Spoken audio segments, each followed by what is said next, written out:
Hello, welcome to All Today. We are back, a very special Freedom Day edition.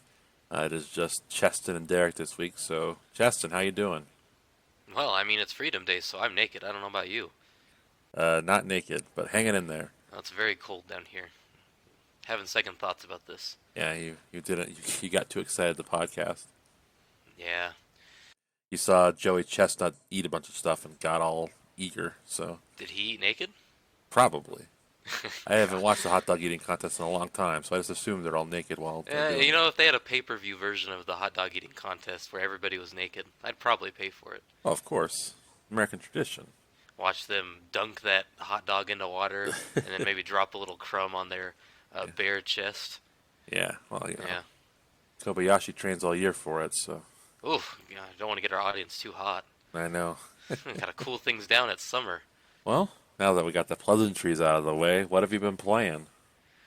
I got a handful of things. Do you want to start by talking about a game that we both played? Yes, sure. We played the highly sought after sequel to Space Jam. Of course, Space Jam is a late 90s PlayStation 1 game in which Michael Jordan and a selection of Looney Tunes characters goes up against a cadre of low-ranking monster types. And the game is very merciful on the monsters. You cannot score more than 100 points in the basketball game, and you also can't have any fun. So, to be honest, I was surprised they made a sequel to that PS1 game. Yeah, I know. It was a 'Cause very obscure game to make a sequel to. it is, and then so they decided to follow it up with, inexplicably, a side-scrolling beat 'em up.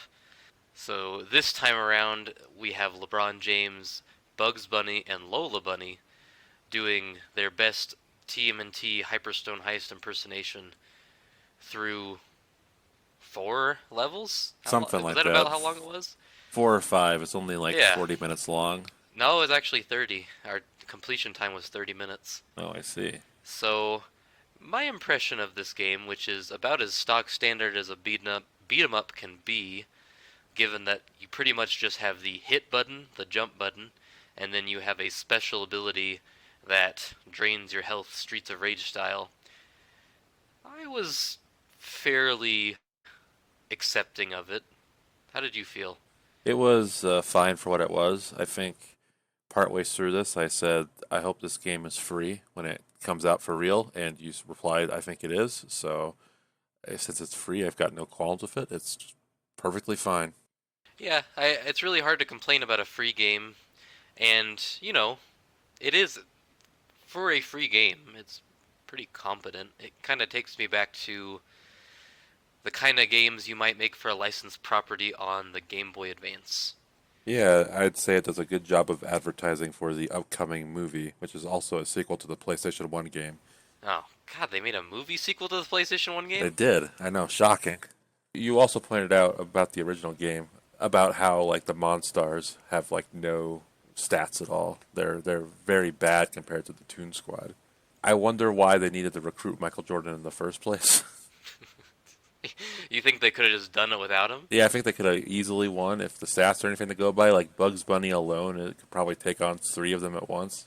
So it really opens up some questions as to the integrity of the plot of Space Jam. Yeah, I didn't even think about that. I don't have the stats right in front of me. I'd love to see the comparison of the tunes to the Michael Jordan. I think Michael Jordan had to be maxed out in Michael every Jordan stat, was maxed out, I think, in everything. I'd be stunned if he wasn't. except for friendliness. I think my favorite thing about the game was that, for whatever reason, the developers insisted on a basketball being in frame at all times to remind you that this is ostensibly a basketball property. So anytime you would throw the basketball, which is your projectile weapon, if you throw it off the stage, Tweety Bird will immediately retrieve it and bring it back. Like within seconds. It is uncanny how fast it is. And you also have assist characters via Yes. cards. Yeah, you have these little assist characters. A little broken, I think. Some of them. Well, the granny is like every I feel like every minute or so, she pops up with like, here's full health. Yeah. So the granny bonus grants you a bunch of food, and the food easily replenishes your group, especially if you're playing with just two people like we were. We didn't have to continue even once, so Got a I think that trophy for that, or achievement for that. it kind of took me back to when the 360 came out, and a lot of those licensed games were sought after by achievement hunters Like the because they were Avatar like game. easy 1,000 gold. Yeah, like the Avatar: The Last Airbender game, not the Avatar: The Blue People game. And that is exactly what this was, because in 30 minutes I racked up 490 achievement points, which is obscene. It's obscene. You got 100 for beating the individual bosses, and then we got an extra little bit because we were playing with a friend and because we were able to beat the game without using a continue.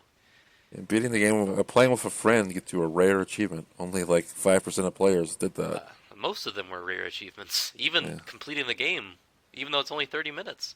Well, it's asking an awful lot of people to sit down for 30 minutes and play a game. If you weren't there to play it with me, I can't say for sure that I would have finished it, but I do think I would have. It was very simplistic. I had a fun enough time that I didn't resent the existence of the game.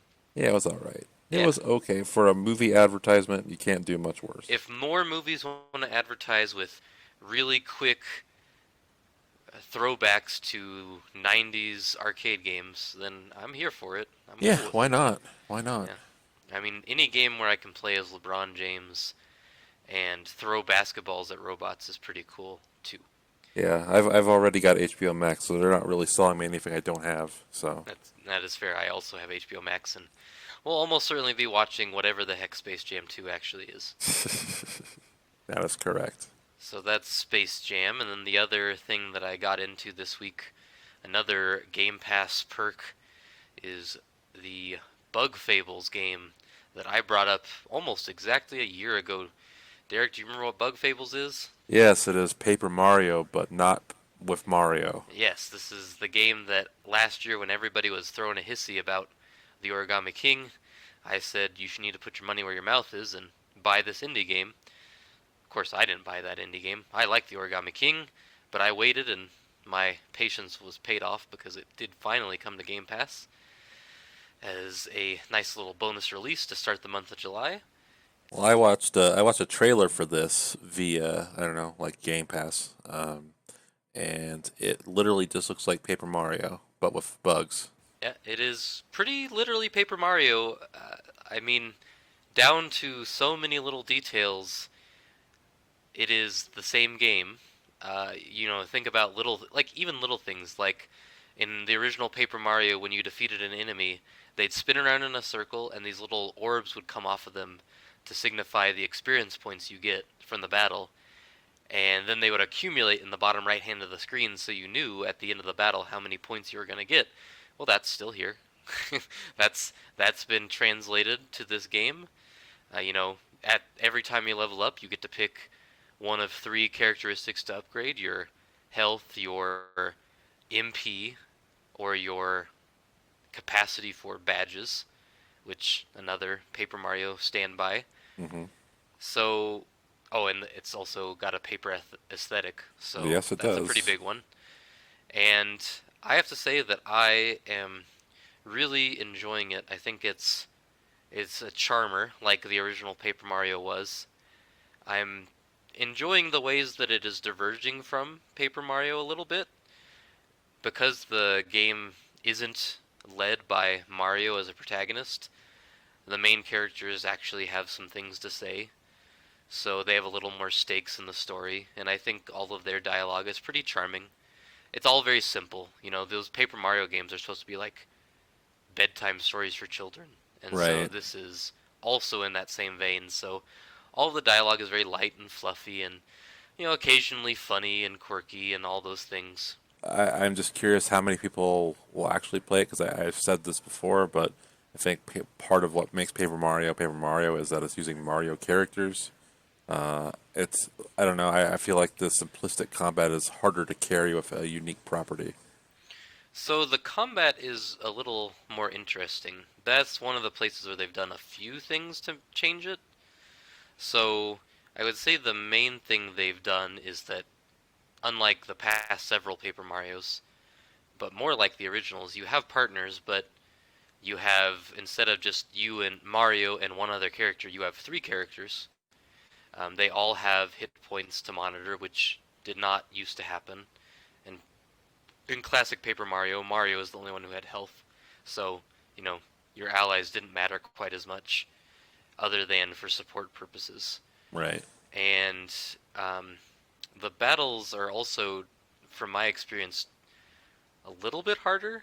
I can't decide if it's that they do more damage than they would in a Paper Mario game, or if the timing windows are harder, or if you just kind of start out with less health than you did in Paper Mario, or your health builds a little more slowly.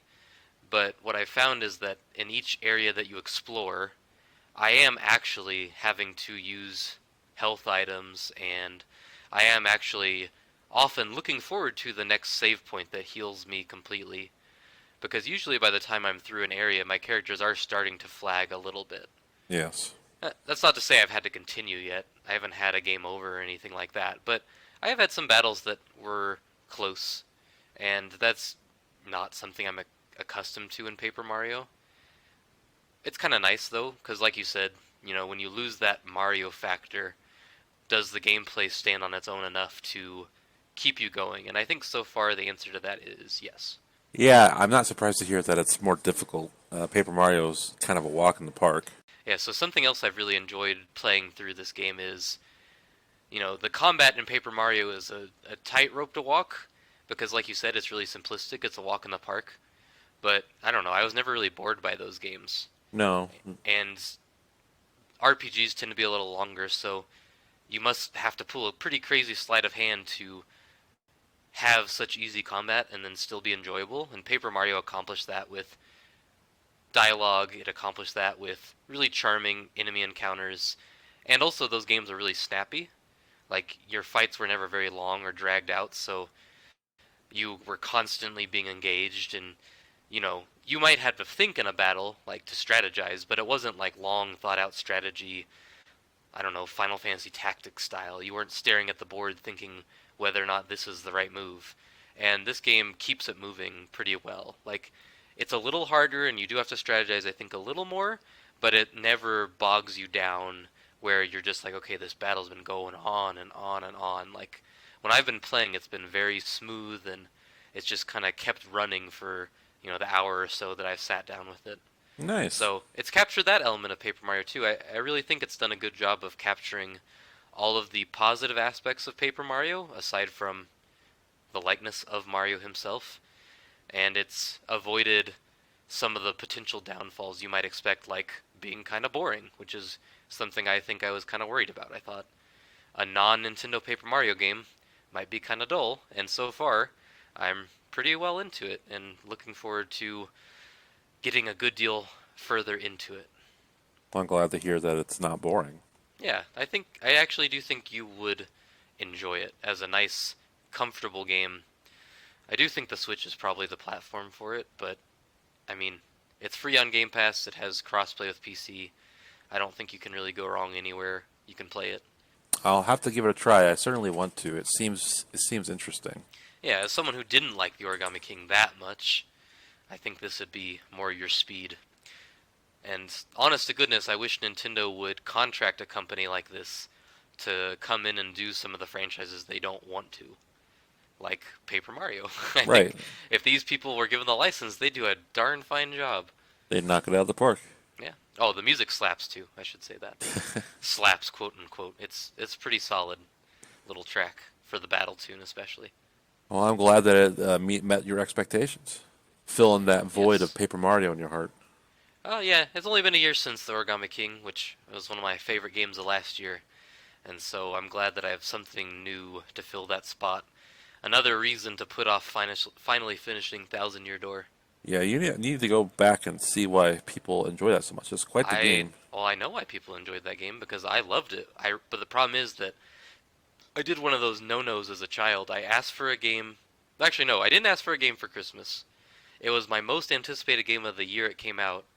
I rented it when it came out, got almost all the way through it, and then I was always stuck in that dilemma: do I rent it, even though I know I've only got like 2 hours left, do I ask for it for Christmas, even though, again, I know I only got 2 hours left, or do I ask and rent these new games that I haven't played yet? And I always chose the new stuff, and then just time passed me by, and never finished it. Got all the way to the last MacGuffin, I think. Couldn't never finish the fight. I will. I love that game. It's just that it's never been re-released in any capacity, and I've only recently acquired the ability to play it in a very legal capacity. So The final fight is the only hard boss in the whole game. It's that's kind of tough. a Mario RPG staple, no? Well, kinda. I thought I don't think Smithy was Smithy hard. was that bad. I think he was hard if you don't have the lazy shell. Well, no, even still, the hardest boss is Culex, which is a optional boss that's supposed to make you think of like Final Fantasy. But Did he make you think of Final Fantasy? the music certainly did. Oh, all right. That may be on the horizon at some point. I'm kind of thinking about playing this game called Cruelty Squad on PC. I've heard of this. Yes, it looks like it has like PS1 aesthetics, but I don't know. I hear it's interesting. I hear that if Deus Ex were made today, it'd be like this. So we'll. See. I want to give it a try and see what I think. And I remember hearing it and thinking it might sound like something that's of your persuasion, i.e., not mine. Yeah, well, maybe Setzer would like it. Yes. It definitely has some Setzer qualifications. It's boomer shooter style. So Yeah, there we go. but Say no more. but it's PS1 aesthetic, so maybe not. He wasn't around for those. He was around for the PS1. Well, I know, but he, it doesn't have the same nostalgia. as He doesn't PC love the would. PS1, no. Yeah, so, what you playing these days? I want to correct the wrong. Last week I did not talk about a game I did play that's actually relevant. Yeah, this is a big oversight. Yeah, I played and 100%ed Ratchet and Clank: A Rift Apart. It was pretty darn good, I would say. I think Ratchet's kind of like a comfort food franchise where they all kind of play the same, but they have new weapons and such. So it was kind of like how I remembered the PS2 versions playing, even though I'm sure if I went back and played the PS2 ones, they wouldn't feel like that. I think you'd be surprised. I think if you play the second or third one, there's probably a lot in common. Because I actually have not played a Ratchet since Up Your Arsenal because I just haven't had an interest. But because the PS5, has 0 games, and this is a game, and it looks amazing, I was like, well, let's play it. And sure enough, it looked amazing, and it gave me that PS2 game quality I was looking for, so I really had no complaints about it. I know you were really hot to trot about it, so is there anything you want to know? Well, I would ask, you mentioned the weapons, and I know there's some new weapons. Was there anything neat that caught your eye this time? I like the pixel gun. I think that might be an old weapon. I don't know. What does that do? Does it pixelate the enemy? Yeah, it does. I think that is an old one, actually. Yeah. I have some memory of that. So I thought that was cool. There's one that turns you like into grass, or enemies in the grass, like it's like a sprinkler. I think that was Oh, kind of okay, neat. that's cool. Yeah, there's one that like spawns evil mushrooms, which is kind of cool. I think a lot of the weapons are just kind of boring, just like functional. I think usually what happens for me in those games is, for a while I'm very experimental, but as the game approaches the end game, I'll usually find those 2 or 3 that are kind of standard and Yeah. run with those. Like, there's usually one that's kind of like a machine gun and one that's kind of like a shotgun. Yeah, I kind of just used a shotgun weapon and the one that like shoots little robot minions out and fights for you. Those are my main boys for a Oh, while. I thought that one wasn't in there. I thought I asked about that one. Well, yes, you did, and I said that it's in there, but they don't like quip at the bad guys. They just fight for you. Okay. Yeah. Yeah, those are, yes, that was the one. That was my other standby, because those are obviously very helpful. They are helpful. Dots to support you in battle. But yeah, I mean, I think if you were to just mainline the game and not like collect everything, you could probably beat it in like 10 hours maybe. Those games are always good, though, when you 100%, because usually, I don't know if this one's the case, usually you get some kind of ultimate weapon that just makes some of the last encounters really trivial. I in a do fun not way. think it got ultimate weapon. Okay, that's disappointing, but I mean, like apparently when you do like New Game Plus, there are extra weapons you get, but I Oh, did not that's cool. did not do that. But as you're completing it, you get like cheats for every like gold nut you get, which is kind of cool. I don't know if that's a staple or not. I don't know about that, but it is a throwback to some of those PS2, PS3 era games where you'd sometimes unlock fun little filters to apply. Like I remember in Uncharted, you could create Donut Drake, you know, Yes, I or you recall. could play in sepia tone or something like that. Like, yeah. So that's a I don't it's not I don't know if it's a Ratchet thing, but it's certainly a old-fashioned game thing, which is cool by me. I enjoy it because you can change your like you can make the money like look like rupees. So that's what I Hmm. did. You can make your weapon a keyblade, which I also did. You can make it into a lot of other things too, but those are just what I chose. Then, like when you get more and more, you can actually do legitimate cheat codes like infinite ammo, infinite health, double damage, that Oh, sort of thing. nice.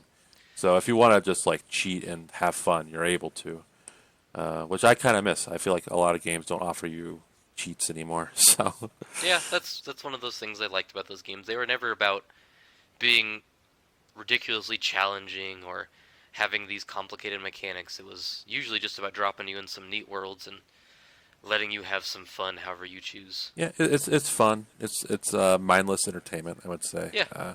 The phrase back in the PS1 day, it feels like you're playing a Pixar movie, was used a lot, which is very funny when you look at PS1 graphics. Uh, Yeah. but it would be accurate if they brought it back today because Ratchet does legitimately look like a Pixar movie when you're playing it. It's Is beautiful. well, is it written okay? Like is the writing Yeah, fun like a Pixar it's movie? cute. It's funny. It feels Yeah. like a kids movie. It's not going to make you think or anything, but it's not so dumb like a Sunset Overdrive where you're like banging your head against the wall. Like it's cute humor. So It I enjoyed it. it sounds like everything that I would want from a Ratchet and Clank game. Yeah, yeah. It feels like I would say writing quality wise, it feels like a DreamWorks movie or something. Just Well, that's a fun. little harsh. Well, no, it's not in a mean way. It's just Yeah. like if you were to go to the theaters and like DreamWorks, the logo pops up, be like, okay, I can see that. I can Yeah, see that. I guess that makes sense. I don't know if did DreamWorks do the actual movie because they did do a Ratchet and Clank movie. I don't know That if you probably was remember. Sony. Oh yeah, that's right. They do movies, They don't they? do movies. They do Bad Hotel movies. Transylvania. Oh god. Yeah, the movie was not apparently very good. The kind of plot and whimsicalness probably suits a game better than a movie. Yeah, that's probably true. I'm glad to hear I'm glad to hear it's comforting, and I am just glad that in the modern era of Sony, which is mostly full of dour dad games and, you know, zombie apocalypse simulators, that they were allowing Insomniac to spend some time on this fluffy, family-friendly game. Well, one other thing is that I completely forgot that Ratchet is voiced by Titus. Oh So God. it was extremely distracting to me, like whenever Yeah. he'd talk, because I'm like, well, and it's so like when Girl Ratchet called her name is Rivet, and I don't know Mhm. why they felt the need to like hide her name for so long. Like who could have possibly cared? But like I could have guessed she was named after like some sort of tool. Wasn't she like an alternate dimension version of Yes, Ratchet? that's her gimmick. So maybe they didn't want to reveal that plot detail for whatever reason. When she popped up, part of me was like expecting her to be voiced by Yuna. It's like, oh man, wouldn't that be something? Oh, that'd be a great throwback. But no, they didn't do No, that. as cool as Insomniac is, even they're not that cool. Yes, but I think her voice actress is Jennifer Hale. It's a famous Oh voice. yes, Yeah, Fimship. yes, she does great, fantastic. She Well, is no, a no, great voice actress. maybe I'm wrong. I think it's the same voice actress as Abby from Last of Us Part Two. Oh, Laura Bailey. Yes, I think Oh, it's one of those also a two. very good voice It's actress. one of those two, Yeah, but she does a good job. one of So the two most popular female voice actors in the video game industry. yes, I mix them up. I'm Okay. sorry. No, it's fair. Who hasn't mixed up Troy Baker and Nolan North in their time? Yeah, there's only so many at the top of the industry, so it's like one of those. It's not a Brooklyn accent, so it's not Tara Strong. So, but yeah, I think whenever you get around to playing it, you'll enjoy it. It's a very beautiful game, probably the best looking I've played from start to finish. That is exciting. So I'm looking forward to that. But I know you've been dabbling in some other things. I don't have a lot to say about anything else. I've got this guy a 6. My main takeaways are that this game is ugly. Well, it can be anyway. If you play on performance mode, It looks like, I don't know, they smeared Vaseline all over the screen. It looks like a Game Boy Advance game at times if you play it like that. It's questionable because I know this game when it's running in graphics mode, I don't think it looks much more impressive than a PS3 game. So I don't know why it runs so poorly, but it does. But otherwise, it's a Disgaea game. They seem to have done like a lot of quality of life changes, so I'm enjoying it. It feels like it would be hard to go back to others after playing this one, just because it'd be like, why doesn't everyone gain EXP at the same time? That sort of thing, which is not something that happened in the past. Oh shoot, Or, that is a game breaker. It's that like is, Pokemon. it's yes, it's exactly like that. It's the first thing I thought of. Like, well, it's hard to go back now because I'd be like, where's my party share? I was amazed by the screenshot you tweeted. Yeah, it's rough. It really is ugly. It really makes you think that a Switch Pro is needed. Yeah, this game was released on PS4 in Japan, but I guess Nintendo of America signed a limited exclusive deal or something, so it's only out in America on the Switch. I had heard beforehand that the performance was rough, so I had pondered a PS4 version purchase of it for some reason, even though I would like playing this in bed, but it wasn't even an option, so choice was made for me. But yeah, to me, like when it's running in graphics mode, like the art, the models they use are like chibi looking models. Like if you've ever played Dragon Ball Fighter Z, the lobby models are basically what your Yes. characters look like. Mm-hmm. And I don't know why. I feel like the PS3 could run this game, so I don't know why it is. And I don't know why they abandoned sprites because I thought that was kind of cool. But whatever. But I'm having fun. It's nice to have those quality of life things. So I played the DLC for DBZ Kakarot, which was fun. It's more of the same. Well, didn't you play through the whole game again? I'm at the Boo Saga, but so Okay. I haven't played through the whole thing. But it's pretty much the game I remembered. Very simplistic playing, but it feels like a spiritual successor to like a Dragon Ball Z RPG I played as a kid on the SNES, like where you had like card-based combat. This is not that, but it feels like a spiritual successor to it, so I enjoy it.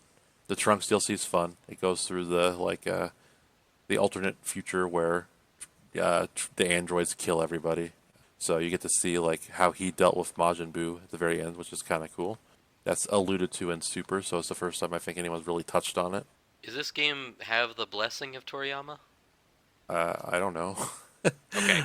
I don't know. I don't know if it's officially canon, but Okay.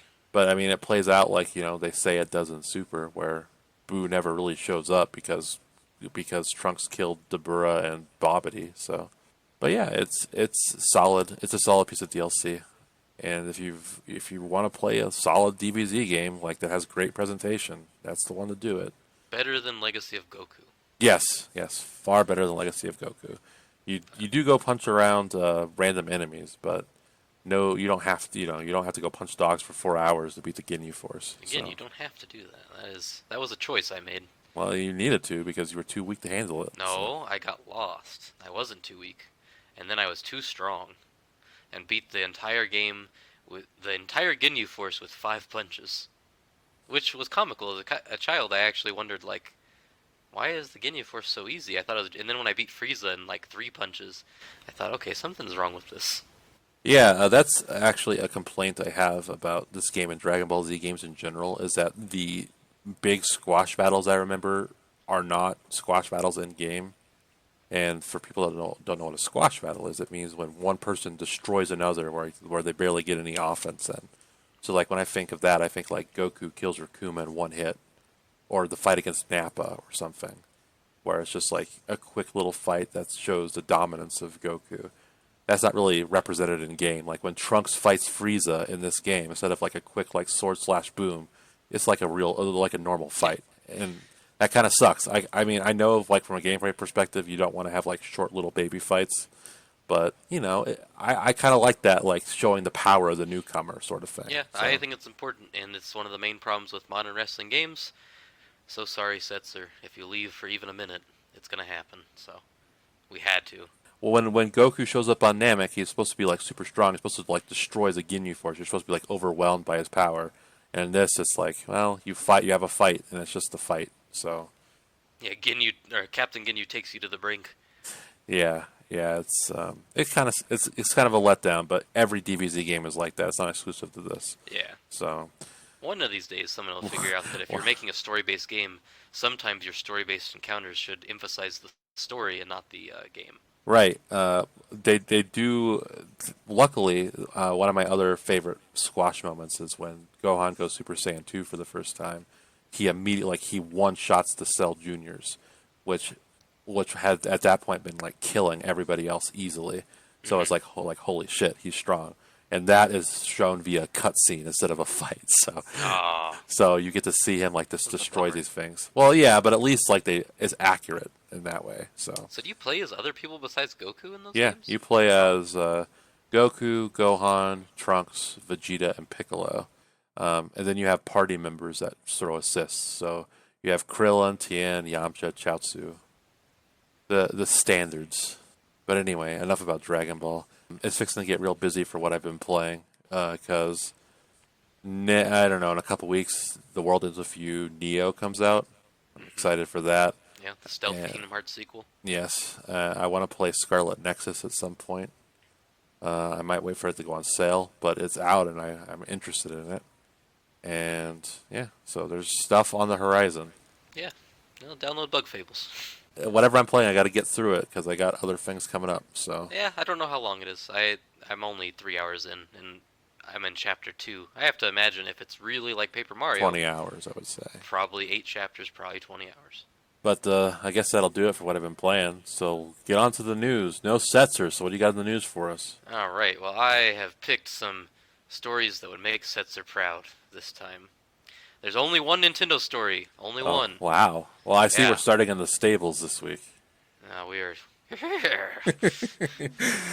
I got a calm salt down lick there. for you. Okay, calm down. So, oh man, get out of my face, Sony. All right, so this is an interesting week for our old console warriors. You know, Sony was a little snippy about acquisitions, and they said that they only acquire. They are choosy, I think is the word they use. They're very choosy about the studios that they acquire, which is to imply that Microsoft is not choosy. The kind of thing you say if you miss out on the Bethesda cake. Yes, they're a little butthurt about no Starfield. Yeah, I think that probably rubbed them the wrong way. So, they did their own little shopping spree of some very choosy studios. We'll start with the first one, which is not a surprise. They acquired House Marquee. I can never remember how they want it pronounced. I'm going to go with It's- House Marquee. That's how I've been reading it. I like that. That is the Finnish developer of Returnal, that PS5 game that came out in April, I think. The roguelike AAA game. They also made Resogun. Yes, they made Super Stardust. They have always worked for Sony on Sony platforms. To the point where I didn't know they weren't a Sony studio. So- Right. It was kind of like when Nintendo bought Next Level Games, who made Luigi's Mansion, and you said, "Oh, I didn't realize that was even a thing they still had to do." Yeah, it's kind of like when Microsoft bought Rare. Yes. You kind of were like, well, they were up for purchase. I thought Nintendo kind of just owned them. So Yeah. So they were up for purchase, and Sony made the purchase, and I think that's probably a good choice. makes sense. Yeah, I get them in so that nobody else swoops in, because it's always possible. You look at a game like Returnal, if you're Microsoft, and say, "Hey, they're free agents, and how cool would that be if we could say from the makers of this PS5 game is this new Game Pass game?" And obviously Sony wouldn't want that, so they now have them, and the developers of the studio have kind of come out and hinted that they're going to work on very much more big budget things, not things on the scale of Resogun or even Returnal, things that are bigger than even that, which to me is shorthand for some third-person action adventure story focused games. It turns out that they're actually the ones in charge of the Last of Us remake. So there you go. Oh, are they really? No. Oh, that was a joke. I'm slow. Yeah, no. Well, But you think this is a good purchase, Derek? I kind of question why they would go and just immediately shift to making AAA games like every other for Sony studio. I mean, not that Returnal's not a AAA game, but you know what I mean? It feels like a smaller scale sort of thing. And I Right. think having that diversity in your portfolio is handy. Because, like, not every game needs to be Last of Us Part 2 or God of War 2018. You got to have your smaller hits in there. Well, we have a game for you people, and it's called Ratchet and Clank Rift Apart. Yeah, I suppose that's true. But Yeah. If I had to imagine for them, it's nice to have another studio working on some of those titles because if you think about what's coming up for PlayStation, it's a lot of nothing. it almost seems like it's a big desert because after Horizon, which allegedly will come out this year, you've got God of War, which who knows when that's actually They say out. 2022, but I don't Yes. believe them. Who knows? And then you've got whatever Naughty Dog's working on, which who knows? Whatever Sucker Punch is working on, which nobody knows. It's And nothing. it's just a lot of nothing. And if you believe the Last of Us remake story that came out earlier in the year, I guess you have that to look forward to, and you have God of War, and I mean, Spider-Man 2 obviously is going to happen at some point, but Insomniac has just put out 2 games in the past few months. You have to imagine that that's probably a ways off too. So it's nice to have someone else in rotation. Insomniac very famously does not crunch. So Yes, they are excellent at what they do. They're easily Sony's best studio, in my opinion. as a result of that, though, it takes them some time. Yeah, so I think it's going to be helpful for Sony to have someone else in the rotation. That said, they just finished Returnal, so it's also going to be a long time until they can produce something. So I guess for Sony's benefit, it would be nice if they could mix their schedule up so that they don't have a situation like they had 3 years ago, where it was Spider-Man and God of War, 2 huge games in the same year, and it's like, oh wow, then what else do we have left? So it'd be nice if they could work on the spacing, but you know. Well, that maybe happens. they're working on like well, I don't know, third-party deals like FF7 remake, which still has not appeared anywhere else. Right, and they've got Final Fantasy 16, So, which is exclusive at launch. So and I'm pretty sure Street Fighter 6, whenever that is officially unveiled, will be an exclusive game too. So almost certain. So probably smart to get someone else in the pot so you can make some more stew. you don't have to rely on third parties for all your exclusives, because Yes. that could eventually bite you in the rear if they were to be paid enough elsewhere. And you don't have as a hand directly in them. No. So sometimes those don't work out so well. Sometimes those deals kind of suck. Like paying for whatever you had to pay for to get Spider-Man exclusive to Avengers probably doesn't seem like as good of an idea now as it used to. No, probably not. Probably Yeah, not. probably they've spent too much. And Microsoft has had problems with their third parties in the past. They're scale bound infamously, but Yeah, and even things like Tomb Raider, which wasn't a failure, but it wasn't this big deal like they No. wanted it to be. it is not synonymous with the Xbox brand. So the other acquisition Sony made is a little-known studio, Nixie's Software, who specializes in ports to Windows. And you might recognize them. Well, I don't think you will, but it seems like from their portfolio they have mostly worked with Square in porting their games to PC. So Avengers, Tomb Raider, Deus Ex, those are the games that popped up when I looked at their So portfolio. none of the good ones. Well, I mean, they I were know, PC I'm ports teasing. that functioned, I guess, Yes. right? Yeah. So, I did guess did they work on Horizon Zero Dawn and other Not- Sony ports? not to my knowledge. Well, that's good because I hear that was a mess of a port. Yeah, that might be why they're bringing them on board, because that would give them perhaps some better PC ports going forward. It's obvious that they're interested in that. What with them doing a whole bunch of PC porting as of late, the rumors of Uncharted 4 coming down the pipeline, it would be nice to see some of their games get a nice carrying hand when they make the transition to PC. Like, I'd hate for something like Spider-Man to come to PC in less than optimal shape. So, That here's would hoping suck. that this is a good move for Sony. Well, yeah. I mean, I see no problem with like porting your games that are like 3 or 4 years old to PC. I mean, they're not making money on the console anymore, you would think. So why not Right. try to get out I there? mean, So, Uncharted 4 goes for a song these days. yeah. So of course when it comes on PC, it'll be $59.99. So. Right. Yes, it will be, and that's an amazing game, and I wouldn't begrudge anybody who spends that on it. I would judge you a little bit because but it's your prerogative, it's your money, right? Yeah. So I think 2 very practical purchases for Sony. Very cromulent. Yes, and you might be asking yourself, what does Phil think about this? And Phil, just for his part, quickly says that he thinks that studio acquisitions are very good. And he doesn't have any problem with Sony doing this. He thinks that if you are a person who's involved in game development and you take the risk to open a studio, it's nice to have this end goal of acquisition to keep you motivated, to keep your doors open going forward.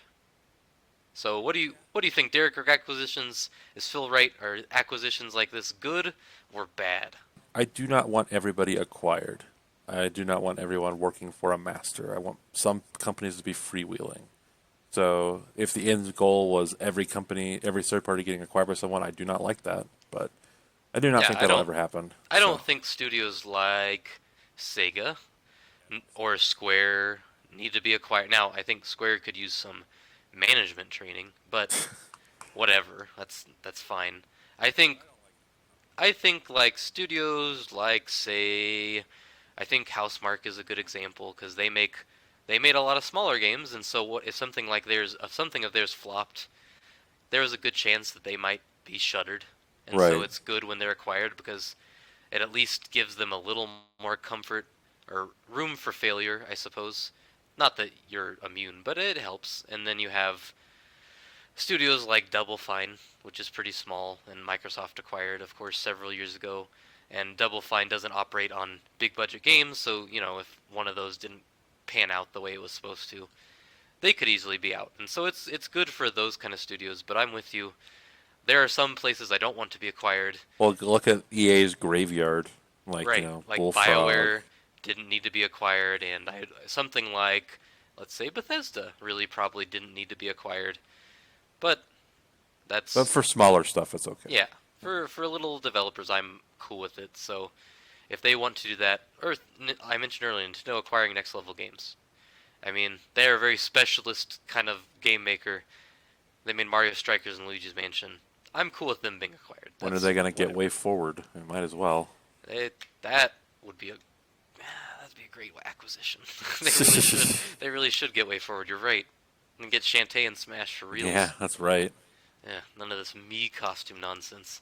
You don't want to make everybody think she's on par with like Dante or something lame. Dante or Dragonborn. Yeah, Dovahkiin. Yeah, that's another Microsoft property. I guess it's in Smash. The Microsoft properties are all over Smash, but of course Microsoft owns so many properties at this point with Bethesda, it's hard not to throw a dart and land on one. So we're gonna stay in the stables. I hope you don't mind the smell in here. No, it's okay. Is that okay with you? All right. Well, I'm just gonna shovel this pile right here, and oh, look what I found! It's a port of Ghost of Tsushima for the PlayStation 5. The Ghost of Tsushima Director's Cut. I know that you love this game. Are you willing to pay for you $30 extra for a new island full of content? Eventually, I don't think immediately. I got my fill of Ghost of Tsushima last year. It's I don't know, like a 30-hour long game that I think could have been cut in half. I enjoyed it pretty well, so I think $30 for a next-gen version with DLC is perfectly fair. Of course, to clarify, it's only $30 if you own Ghost of Tsushima. It is full-on $70 if you are buying it brand new without previously owning Ghost of Tsushima. Which is fine. FF7 does that too. If you want a cheaper version, you can just go buy the original Ghost right now. So Yeah, and that is patched for PS5 performance already, yes, so it's not like it's a bad version or anything. I think it's funny though. Last generation we had all of those HD ports or just like remasters of the previous generation, but now that everything's backwards compatible, this is the creative way that they're going to dump old games for full price again. well, yeah. Apparently, this has haptic stuff for the PS5, stuff to make it Yeah. unique. Yes, little tiny things that maybe don't justify as the full price, but it seems like that's our trade-off for having all of these games from last generation available still at the click of a button. I mean, I can't fault them for trying to do that. No, I get it. If it helps, I'm sure it helps fund the next Ghost of Tsushima, for example. And if you haven't played it before, I could, I think $70 is a fair price if you're new to it. That said, I can't say I had no problem with Donkey Kong Tropical Freeze coming out at 60 and not be okay with this. So Yeah, Yeah, it's similar too because that's also at $70. This will be more expensive than it was on PS4, just as Tropical Freeze was more expensive at 60 than it was on Wii U. But I think Ghost of Tsushima was already a very beautiful game. So I bet this will look even better. So Yeah, I'm interested in this one. I know that this is another one that's been rumored for PC down the line. Maybe I'll upgrade my PC eventually to run because this game is gorgeous. it It definitely is. wouldn't run on my current PC for sure. Well, it might. It might. Witcher 3 Eh, does. in very ugly graphics, I imagine, Watch it get a Switch port for like some Switch reason. graphics. Yeah, Yeah. that would be preposterous. But since you said Switch, let's leave the stables behind and get rid of that smell and just soak in the beautiful rays afforded us by the clear skies. Because today, actually, no, not today, this week, Nintendo hath delivered unto us a trailer for Skyward Sword HD, a full price port of a 2011 Legend of Zelda game that not many people love. And the trailer shows some of the quality of life features that will now be made available to us. Derek, I'm going to list these features, and I want you to respond appropriately to each one. Okay. Okay, so let's start with frame rate. Enhanced frame rate for a smooth experience. Well, I would assume that means 60. You can also do this on Dolphin right now. Play at 60. So I don't look at this as much of a feature, much like the Mario 3D All Stars collection upgrades. But it is nice. It is nice. Kind of mild reaction there. What about no need for motion controls because you can control everything with the second analog stick? Well, you've said this before, but the problem with Skyward Sword was not the motion controls. It has many other problems, but it is nice to have that option. You can also do this with Dolphins. So it's another thing that's like, eh. But Oh, so it's been done with Dolphin? it's through controller settings. You can make waggle through the right analog stick with any game. Okay. Like so, that's how you can play like Mario Galaxy with a controller if you choose to.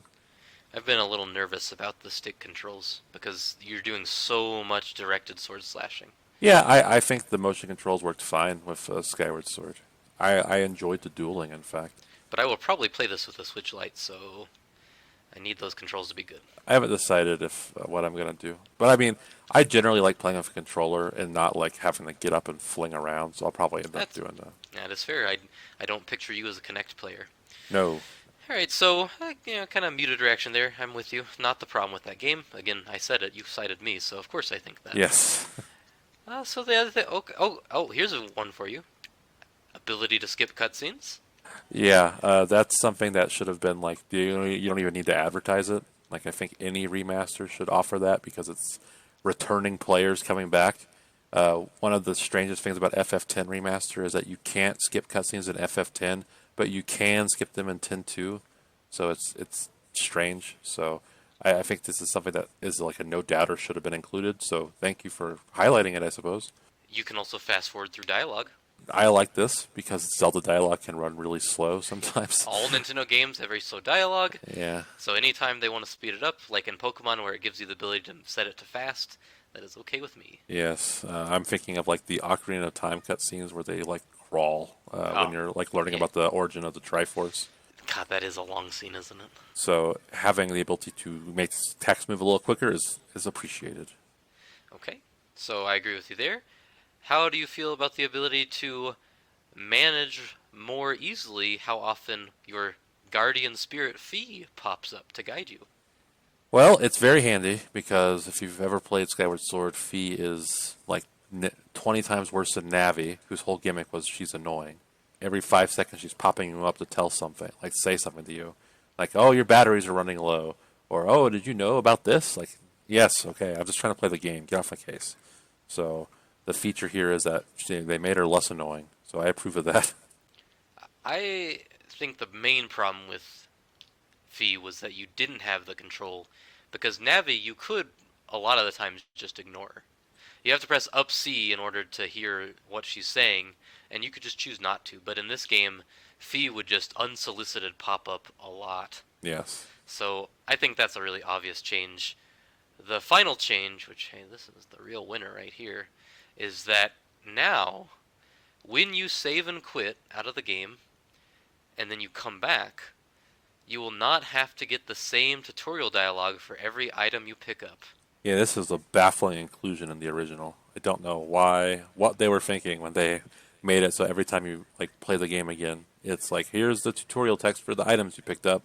Like I'm pretty sure I know what a heart piece does by now. I think I understand. If you haven't played Skyward Sword, the comparison for this would be in Link's Awakening when you pick up the acorn or the triangle that powers you up. Every time you pick it up, it tells you what it does. Every single time. And that's basically what happens in Skyward Sword is you'll quit, and then you'll come back, and when you pick up, say, a rupee, the game acts like you've never ever seen one in your entire life. Yeah, it's like if you were playing Mass Effect and every time you came across a Krogan, it was like this is what the Krogan are. Do you know what the Genophage is? Here's a helpful reminder. But every time you see them, so it's obnoxious. So I'm glad that they're fixing that. This was my biggest bummer because Skyward Sword has a crafting element to it, and so it's actually important to pick up supplies. But I was also disincentivized to pick up supplies because I didn't want the game screaming at me about what, I don't know, this little jelly was every time I picked it up. Yeah, so it's amusing to me that like most of the quality of life stuff is like, hey, the game is less annoying now. We know we made a Yes. bad game, and so now it is less annoying. Yeah, I think the thing for me to see is whether or not these changes make some of the other things I don't like about Skyward Sword a little less insane to me. Like, will the improved frame rate make me enjoy some of those segments at the end that really drag a little bit more?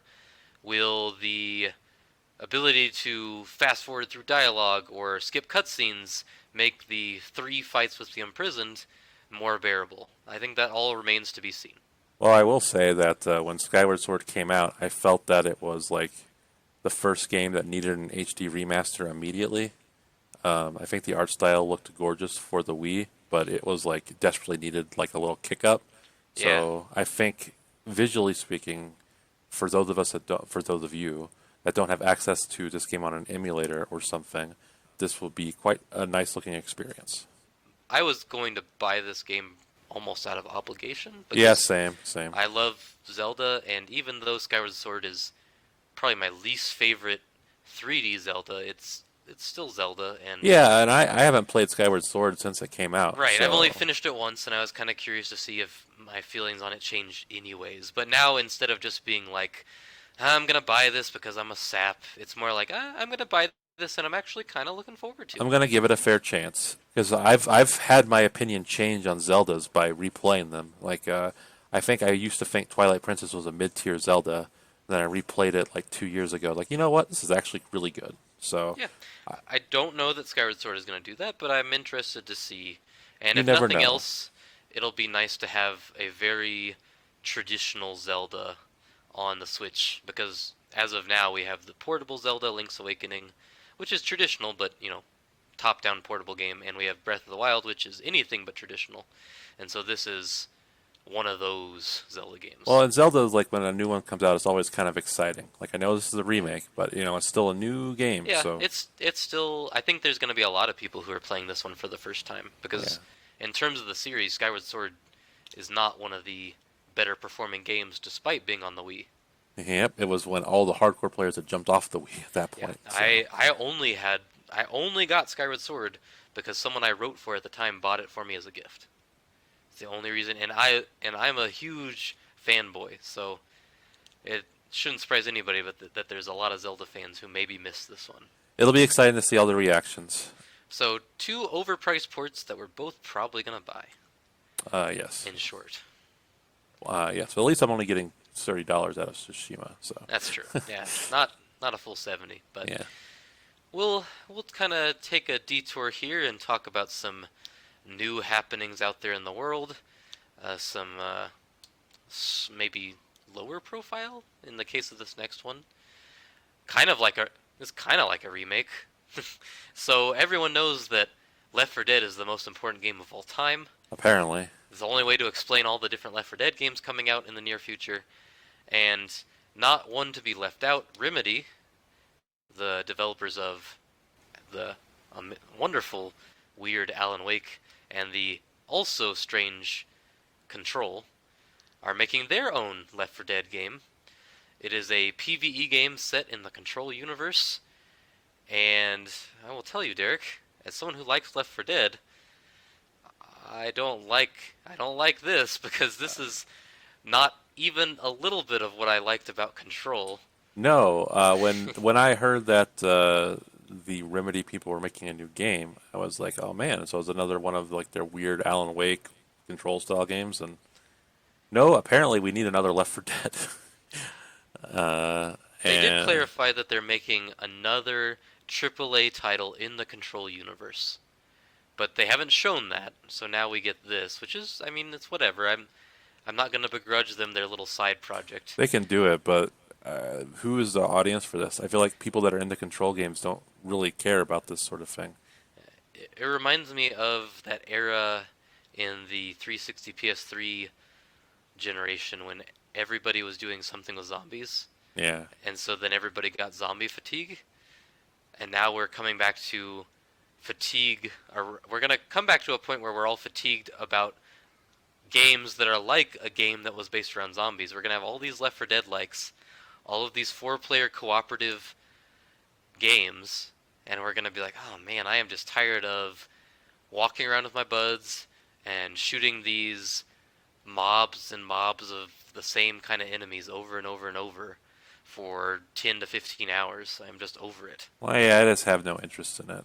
I suck at shooters, so I think well, you only really have fun with Left 4 Dead, in my opinion, if you're playing with people that are around your skill set. Otherwise, you're either holding them back or carrying them too much. I don't agree with that. I really like Left 4 Dead. Well, I I think the enjoyed fun when of I Left played it, yeah, but there I were think times where I would play with people and I suck and they were really good and like I was clearly the weak link holding them back and it just like wasn't fun. I think the fun of that game is always the fact that it had that director, which was their way of saying that each time you played a map, it was slightly different. Like the zombie hordes would come out at different times, so it was a little unpredictable. You couldn't just say, "Oh, I know when I go down this hallway, this zombie's gonna pop out," and and then you have that. The other thing I always liked was at the end, you have this big free for all, and it's possible for some of your people not to make it. So, sometimes you have this situation where your friends literally leave you behind. You are literally left for dead, Yes. and those things are fun. I don't know if that's an element that Remedy's gonna go for here.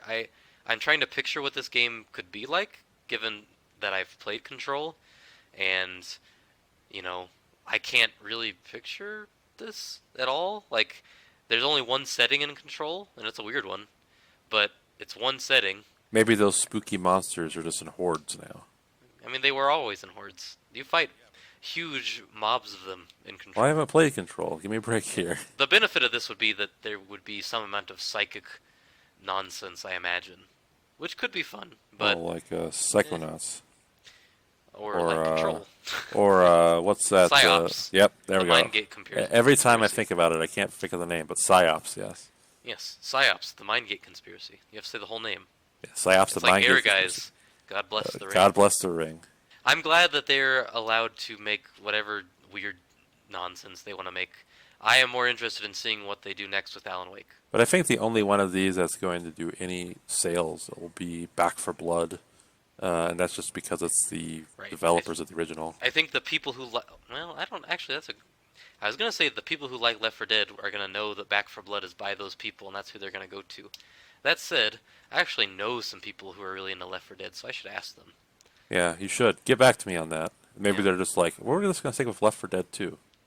They still play Left 4 Dead and Left 4 Dead 2 a lot. Can't get into that, but Yeah. good for them.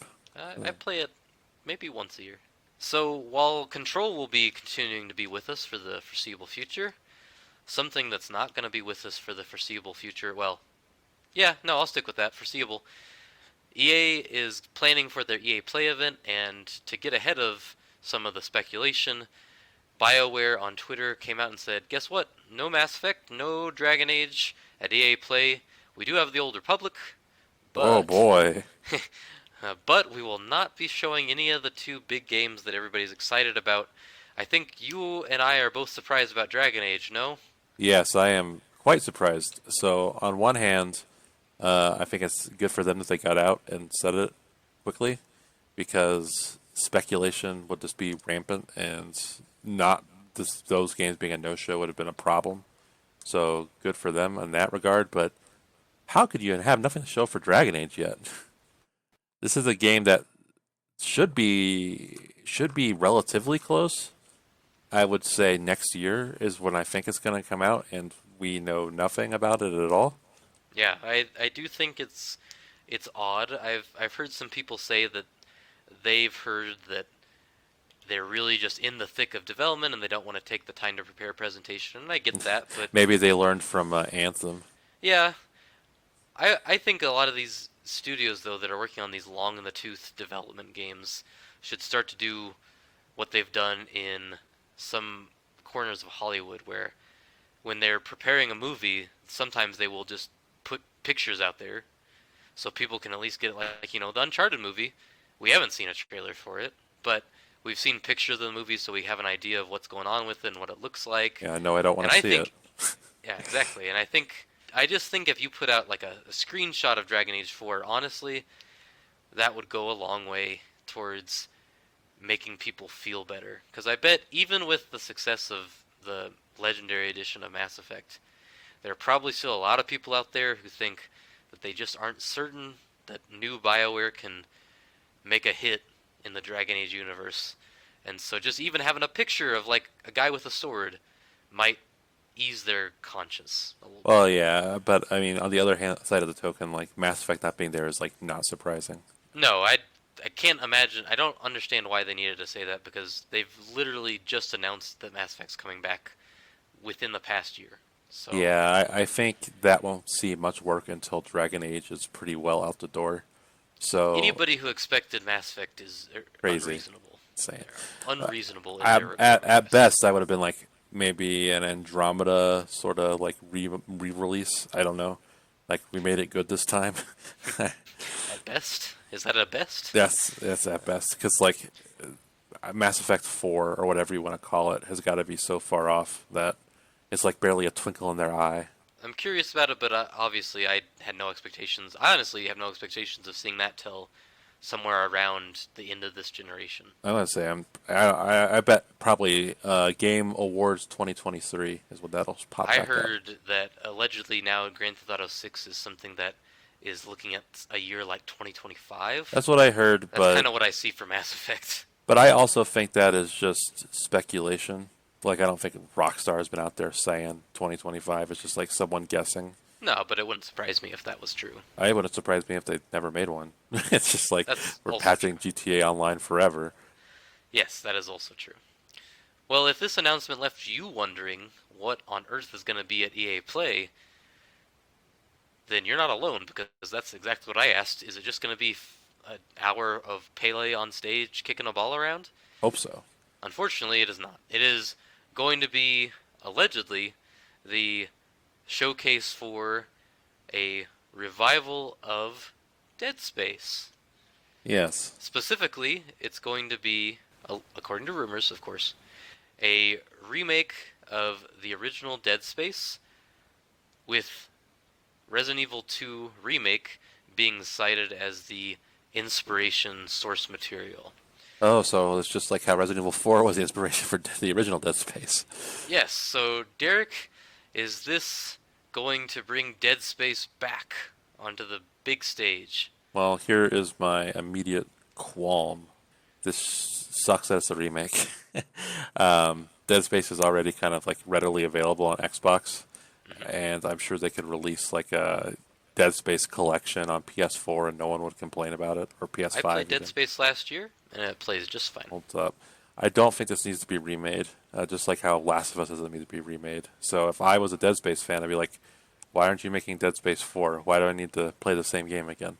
I will be interested to see visually, because Dead Space is an early PS3 360 game. So I think they could make a pretty big jump visually, and that would help with the atmosphere.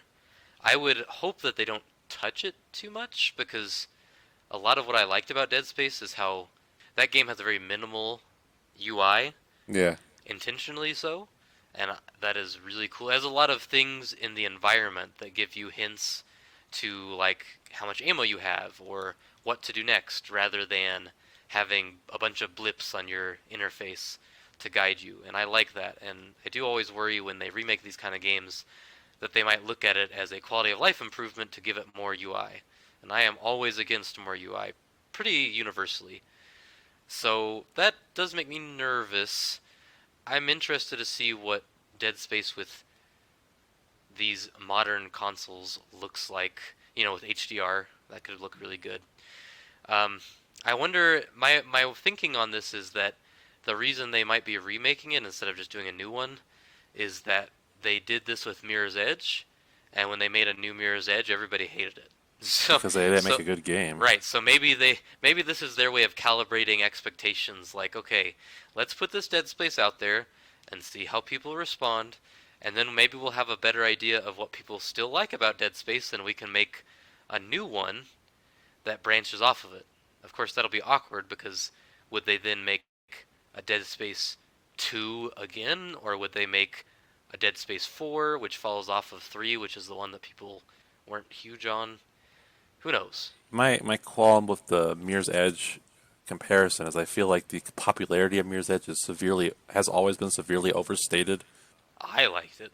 Well, yes, but I think the people that were interested in it were like a small subset of people, and for whatever reason they were very loud. So I think EA thought more people were into it than really were. I look at it kind of like Beyond Good and Evil, where like there are people that really love that game, but who truthfully cares about Beyond Good and Evil 2 besides like a small set of people? And Like, when you say a lot of people, you should be clear. That game is a cult hit. It's not it is like, a cult hit, yes. It is not a game that millions of people are dying for. Yeah, it's a cult hit. Like it's a great game. It reviewed perfectly, but it did not sell very well. I think I agree with you. I think it's one of those things where a game will go away for a long time, and then you'll have a small group of people that's like, hey, we love Mirror's Edge, bring back Mirror's Edge. And then you'll have some people who kind of glom on because they're like, I thought that looked okay. It's like when Shenmue's 3, you know? Right. We should bring that back. And then they're like, okay, put your money where your mouth is. And then they're like, actually, we don't really care that much. But Dead Space, I get the impression is a bigger franchise than I think either Dead of Space those. generally did better, especially 2. Dead Yes. Space 2 was very successful and well liked. Yeah, Dead Space got to stay around long enough to get ruined by modern game design. So Setzer, I have it on good authority, is one of the defenders of Dead Space 3. So Yeah. be careful. well, I haven't played it, so I can't I'll have really to interrogate him later. I think Yeah. he actually likes it for the same reason he played games like The Division, because it's like a chill out and shoot with your friends game, which is not what any of the other Dead Spaces are, but it's whatever. But our critique of that is that any game is fun with your friends, so it's really not a Even a Space sign Jam: of A New quality. Legacy. Yeah, well, even Space Jam on PS1 is fun with your friends if you're As intoxicated long enough. as your friend doesn't score more than 100. Yeah, well then it loops back over. And then they lose. It's Yes. amazing. So then it's even better. But yeah, I think this game will probably do fine. It's a Dead Space. It'll be fine. Yeah, I think it will be cool. And the fact that EA is publishing another single-player game alongside the recently released Jedi Fallen Order makes me hopeful that they'll do that thing where they'll kind of learn their lesson for a few years and then go back to being terrible. Yeah, they do that sometimes. The years when they're good are usually a lot of fun, so I'm They are hoping fun. that they have a few good years and then I can hate them again in 2030. It is funny that when a rumor started circulating online that EA was working on bringing back an old franchise, everybody immediately knew it was Dead Space. Well, what else would it have been? Well, there are tons of like dead franchises in EA's catalogs, but Chaos? yeah, or as I said, Spore, like bring that back, but make Spore, it but good. good. Yes. Yeah, Black and White, I think, is the EA catalog. They published Brutal Legend. They did not develop it. You could revisit it. So Alice is an EA game. The Madness Returns or whatever. So Yes, they could do another Alice. All we need is another Alice that's dark and gloomy in the year 2021. Very short on those. I think Command and Conquer is owned by EA. Yes, but I think they remade those. Well, but there's lots of stuff they could do. Nobody buys RTSs anymore. That's true. It's all about the MOBAs, man. Well, I guess that'll do it for us this week. You can reach us on email, alltodaypodcast@gmail.com, or you can reach us on Twitter @alltodaypod. This is Derek. And Cheston. We'll see you next time. Goodbye. See ya.